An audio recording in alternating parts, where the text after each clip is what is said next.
नमस्कार, मैं रूपा रजक सदीनामा की ओर से आ गई हूँ लेकर दिनांक 13 फरवरी 2022 का संपादकीय, जिसका शीर्षक है मैक्स मुलर और संस्कृत साहित्य, जिसे लिखा है हमारे अतिथि संपादक रेणुका आस्थाना ने। हमारी भारतीय संस्कृति संस्कृत साहित्य के लिए वरदान है। आज लोग विदेशी भाषा नीति का प्रयोग करके हमारे संस्कृति को हानि पहुंचा रहे हैं।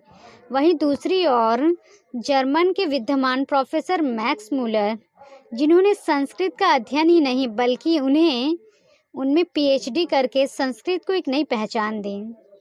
संस्कृत नीति को जर्मन तथा अंग्रेजी भाषा में अनुवाद भी किया। इतना ही नहीं, उनके संस्कृत से जुड़ी और बातें हम जानेंगे।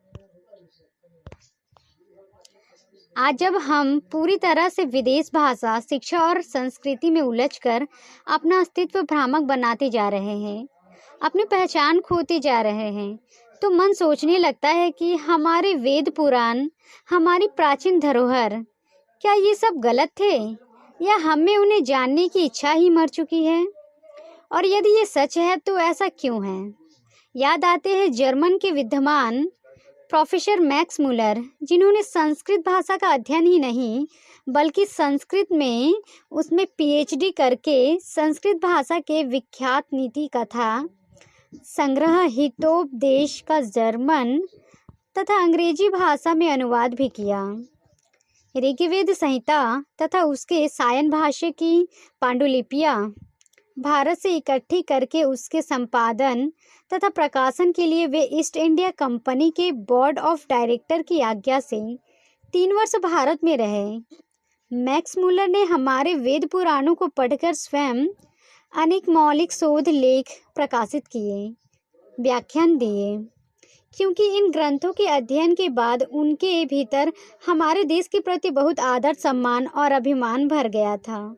इतना ही नहीं, अपने शोध ग्रंथों पर उन्होंने अपने नाम की जगह भट्ट मोक्ष मुलर लिखवाया और अपनी सारी अंग्रेजी उपाधियों को हटा दिया।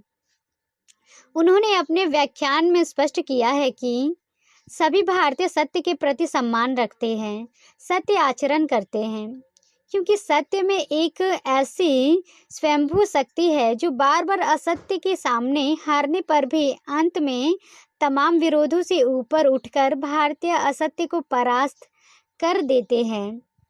इतना ही नहीं, जर्मन के ही आचार्य शोपेनहावर लिखते हैं कि संसार में कोई भी अध्ययन इतना लाभदायक और बौद्धिक नहीं है जितना उपनिषद और अन्य भारतीय ग्रंथों का। तो मैं सोचती हूँ, यदि बाहर के विद्वान हमारे वेद का, उपनिषद का संस्कृत भाषा का अध्ययन करके उसे अपनाते हैं, अपने जीवन में उतारते हैं, तो हम लौटकर क्यों उधर नहीं जाते? क्यों नहीं उस संस्कृत भाषा को अपनाकर अपना खोए वैभव को पहचानते, जो हम में अपने होने का गर्व हो सके, अपने पहचान की संतुष्टि हो सके। एक बार लौटकर तो देखें। तो ये था दोस्तों हमारा आज का संपादकीय।